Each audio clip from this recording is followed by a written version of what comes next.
राजस्थान में ही नहीं पूरे देश में गरमाया जाट राजनीति का मुद्दा।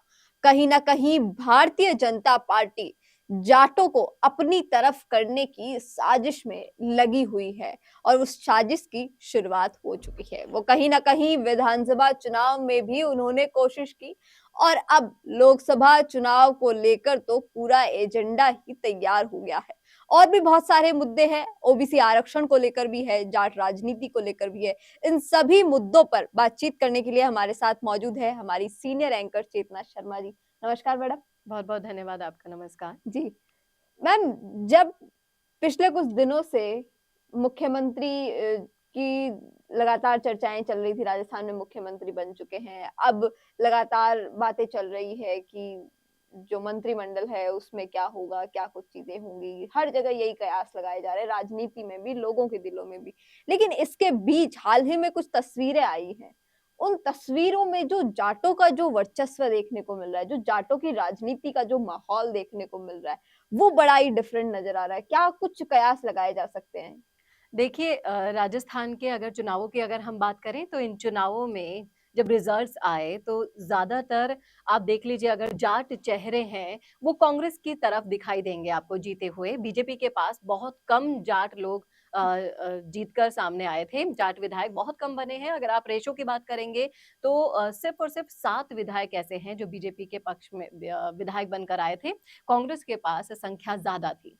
हाँ, कांग्रेस ने अपने 33 जाट विधायक उतारे और जी। उसमें से 16 जाट विधायक जीत कर आए। जी, तो बिल्कुल। अपने आप में ये बड़ा जो है बड़ा अमाउंट है कि जिस तरीके से 16 जाट विधायक जीत कर आए हैं, तो कहीं न कहीं ये देखा जा रहा है कि अभी भी राजस्थान के राजनीति के अंदर कांग्रेस के ही साथ नज़र आते हैं जाट। जी, कांग्रेस बिल्कुल, के यहाँ ही से साफ आपको पता लग पा रहा है कि जाटों ने किसे वोट दिया है, किसे उन्होंने अपना भरोसा दिया है।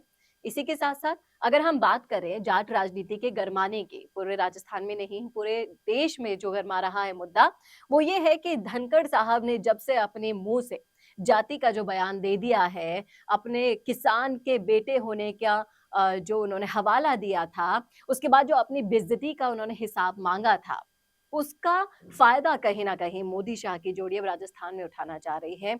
क्यों ये मुद्दा इतना गरमा गया है? जातिगत रूप से क्यों इसे नया मुखौटा पहना दिया गया है? देखिए, अगर आप इस मामले को देखेंगी तो ये मामला दूसरा है, लेकिन इसको जातिगत जो रूप दे दिया गया है, उसके बाद ये और ज़्यादा गरमा गया है। और जब ये मुद्दा पूरे देश में फैला हुआ है, विपक्ष को घेरने की कवायद में, राजस्थान में इसे मुद्दा बनाने की कवायद में अब बीजेपी यहाँ पर जुट गई है। और कहीं न कहीं अब कोशिश ये रही कि बीजेपी की जो जाट जिनका भरोसा वो नहीं ले पाई इन विधानसभा चुनावों में, उनका भरोसा जीतकर वो लोकसभा चुनाव में इनसे कोई फ़ायदा उठा सके। क्योंकि जो सबसे बड़े जाट चेहरे इनके पास थे, सतीश पूनिया, उनकी इतनी बड़ी हार हुई थी और ये कहीं न कहीं खुद बीजेपी के लिए एक बहुत बड़ा सदमा था, सतीश पूनिया का हारना। फिर उसके बाद अगर आप देखते हैं तो कोई जाट चेहरा बड़ा आपको दिखाई नहीं देगा।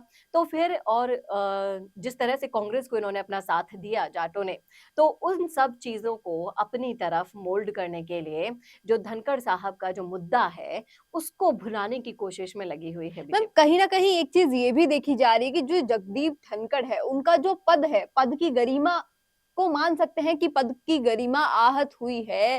वो खुद पर्सनल रूप से आहत हुए हैं, लेकिन इसको जातिगत रूप दे देना, जातिगत तरीके से इसको ढाल देना, लेकिन इस पर लगातार विपक्ष सवाल उठा रहे हैं। हनुमान बेनीवाल तो जमकर इस बार विधानसभा के अंदर बोले, बाहर आते ही मीडिया के सामने भी जमकर बोले कि ये क्या तरीका है। जगदीप धनखड़ भी कहीं न कहीं अब मोदी के ही ग्रुप में आने वाले लोग हो गए हैं। वो कहीं न कहीं कांग्रेस के ही जो भारतीय जनता माफ़ कीजिएगा, भारतीय जनता पार्टी के ढर्रे पर चलने वाले जगदीप धनखड़ जिस तरीके से बोल रहे हैं, हुँ, हुँ। जातिगत जो रूप देना चाहते हैं, वो कहीं न कहीं भारतीय जनता पार्टी के ही ढर्रे पर चल रहे हैं। तो क्या वाक़ई में ये सही बात है कि उपराष्ट्रपति पद के ऊपर भी इतने बड़े सवाल खड़े किए जा सकते हैं? देखिए, सवाल का कोई दायरा नहीं होता, आप उन्हें किसी पर भी खड़े कर सकते हैं, लेकिन यहाँ बात आ रही है, उनके इमोशनली जो वो हर्ट हुए हैं उस चीज़ से।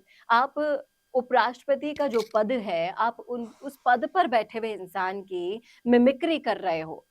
आप सोचिए इस मामले के बारे में, अगर आप गहनता से सोचेंगे, तो आप उपहास उनका ही नहीं, उस पद का भी अपने आप में उड़ा रहे हैं। ये वीडियो बनाने वाले को भी समझ इतनी नहीं थी।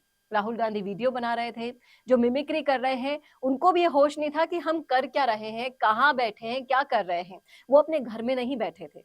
जो उन्होंने किया, वो जो सार्वजनिक हुआ, जैसा कि ममता बनर्जी ने कहा था कि अगर राहुल गांधी वीडियो नहीं बनाते तो ये हमारे सामने आता ही नहीं।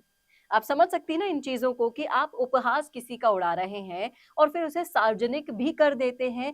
फिर उसके बाद आप ये चाहते हैं कि वो आहत ही ना हो। ये हो नहीं सकता।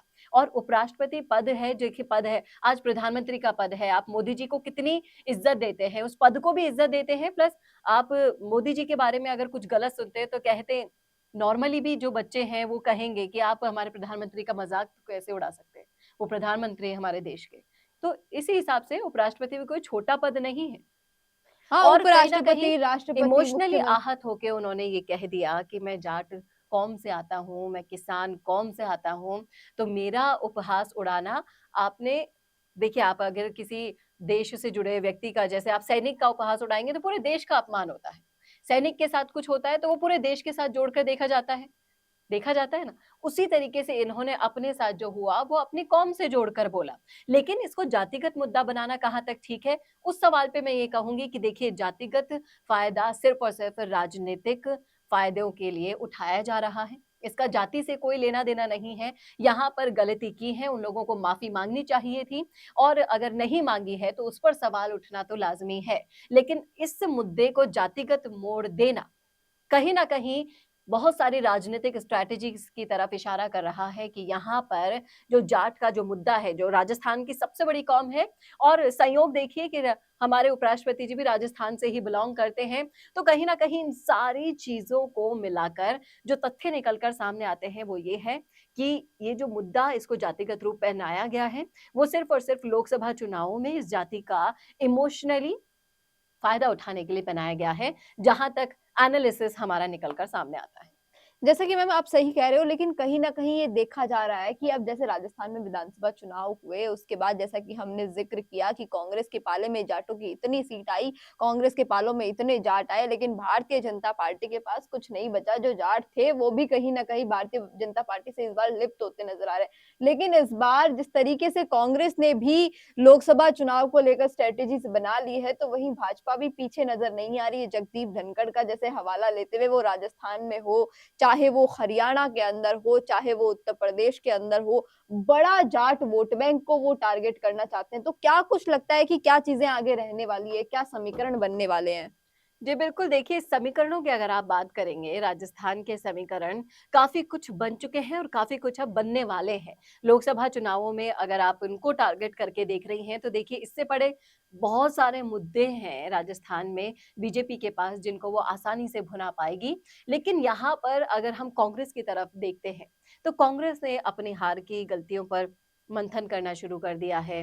कांग्रेस ने तेज़ी से काम करना शुरू कर दिया है। और अगर आप बात करें तो वहाँ पर बहुत सारी चीजें हैं जो फैसले की अब लास्ट पोजीशन पर आ चुकी हैं। लेकिन यहाँ पर बीजेपी की अगर आप देखेंगे तो आप मंत्रिमंडल की तस्वीर कितने टाइम से लटकी पड़ी है। लगभग सप्ताह भर तक आपने मुख्यमंत्री को नाम को रिवील करने में लगा दिया। फिर उसके बाद आप देख लीजिए, मंत्रिमंडल का नाम भी अभी तक साफ नहीं हो पाया है। सिर्फ कयासों पे कयास आए जा रहे हैं। हर कोई अपनी तरफ से इसे अपनी चर्चा का विषय बनाए हुए बैठा है, लेकिन वहां भी बहुत लंबी देरी हो रही है। कहीं ना कहीं हर जाति को इस बार उम्मीद थी कि उनकी जाति से मुख्यमंत्री बनेगा, उप मुख्यमंत्री बनेगा, लेकिन यहाँ हुआ कुछ उल्टा ही। सोच से भी जो परे जा सकता है वो चीज हुई।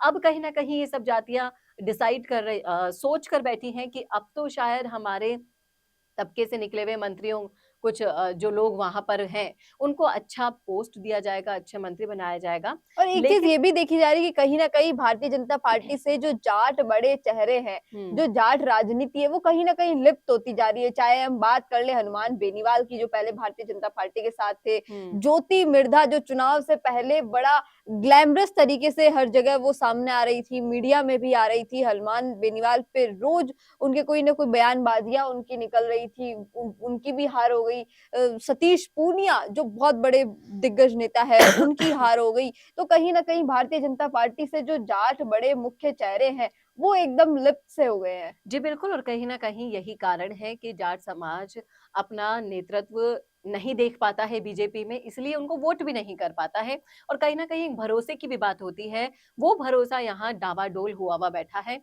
और आप देख लीजिए, जाट वो सबसे बड़ी जाति है जो राजस्थान में है, और किसान कौम में सबसे ज़्यादा आप इन्हें देखते हैं। और कहीं न कहीं ढेर सारे किसान आंदोलन होना, किसानों की आत्महत्याएँ होना, कहीं न कहीं ये सब लोग उन चीज़ों से डील करते हैं, और वो जो इनकी जो डीलिंग प्रोसेस होती है वो सरकार तक तो पहुँचती है नहीं। इसीलिए इन सब के बीच में जो सबसे बड़ी खाई है बीजेपी के लिए, मैं मानती हूँ कि वो विश्वास हासिल करना है इस जाट कौम का, जो अभी तक वो नहीं ले पाए हैं। क्योंकि हनुमान बेनीवाल खुद भी एक जाट नेता के रूप में काफ़ी तेज़ी से उभरे हैं राजस्थान में, और बहुत बड़ा तबका उन्हें फॉलो करता है। और स्पेशली कांग्रेस और आरएलपी, इनके पास ज़्यादा है जाट कौम का जो भरोसा है, उसे आप कह सकते हैं। अब कैसे बीजेपी इस जाट कौम को अपनी तरफ अपने पाले में करेगी, कैसे इनसे जुड़े हुए जो लोग उनके पास हैं, जाट कौम के नेता उनके पास हैं, उन पर भरोसा जताकर कोई बड़ी ज़िम्मेदारियाँ उनको देकर कैसे उनको पाटेगी, बहुत बड़ी स्ट्रैटेजी है, जो तो सिर्फ़ पीएम मोदी और शाह की जोड़ी ही जानती है। और जब तक मंत्रिमंडल का खुलासा नहीं हो जाएगा, ये धनखड़ साहब का जो भी किस्सा है वो शांत नहीं हो जाएगा, उसके बाद ही कहीं न कहीं जो तस्वीर है जब निकल कर सामने आएगी, उसके बाद ही कुछ कहा जा सकेगा। लेकिन मैं भी हमारे व्यूअर्स से ये पूछना चाहूँगी कि अगर आप भी इसी जाट कौम से आते हैं, आप देख रहे हैं ये वीडियो, तो आप भी बता सकते हैं कि ऐसे कौन से मुद्दे हैं जिन पर आप बातचीत करना चाहते हैं, जिन पर आप नाराज़ चल रहे हैं बीजेपी से? क्योंकि कहीं न कहीं आपकी जो राय है वो हमारे लिए बहुत-बहुत मायने रखती है। मैं सारे कमेंट्स आपके पढ़ती हूँ स्पेशली, तो मैं उन चीज़ों से अंदाज़ा लगा सकती हूँ, एनालिसिस करती हूँ कि आपके दिमाग में क्या चल रहा है, मन में क्या चल रहा है। इसलिए आप भी ज़रूर बताइए कि आप भी अगर इस कौम से आते हैं, तो कहाँ कोई कमी रह पा रही है सरकार में, जो आपका भरोसा उनको नहीं मिल पा रहा है? जैसा कि मैम ने कहा कि हम कोशिश करेंगे आपकी आवाज आगे तक पहुंचाने की, आपकी आवाज हमारे चैनल के माध्यम से रखने की। लेकिन आपको क्या कुछ लगता है कि राजस्थान में अब जाटों की क्या कुछ स्थिति रहने वाली है? क्या जाट कोई मुख्य चेहरा भारतीय जनता पार्टी इस बार मंत्रिमंडल में शामिल कर सकता है? क्या सेंटर में कोई बड़े जाट मुख्य चेहरे को आगे ला सकते हैं? क्या जाटों को लेकर क्या कुछ पूरे देश में स्थिति रहने वाली है? जी, बिल्कुल। कमेंट बॉक्स में और इन सब चीज़ों उपराष्ट्रपति को आप के मुद्दे बताइएगा। पर जो भी जातिगत अमलीजामा इसको पहनाया गया, वो कहाँ तक ठीक है? मैं जानना चाहूँगी आपकी राय इस मुद्दे पर, तो ज़रूर शेयर कीजिएगा। आप जो भी सोच रहे हैं, जो भी आपके मन में चल रहा है, सब कुछ लिख डालिएगा कमेंट बॉक्स में। और कैसा लगा वीडियो, ये भी ज़रूर बताइएगा। इस वीडियो को ज़्यादा से ज़्यादा शेयर कीजिएगा ताकि ये आवाज़ लोगों तक पहुँच सके। और ऐसे ही वीडियोज़ के लिए देखते रहिए राजस्थान संवाद। नमस्कार। कौन देखता है अब टीवी? टीवी पर आपको कितनों ने देखा, ये कैसे पता चलेगा? घर घर इंटरनेट पहुंचने के बाद अब सब कुछ है डिजिटल। आपका वीडियो कितनों ने देखा ये हर पल आपको पता चलेगा, इसलिए डिजिटल मीडिया में बनाइए अपनी पहचान। 4.5 करोड़ से ज्यादा व्यूज और 3,27,000 से ज्यादा सब्सक्राइबर वाले राजस्थान के चैनल राजस्थान संवाद पर करवाइए कवरेज। ज्यादा जानकारी के लिए व्हाट्सएप करें 7339900549 पर।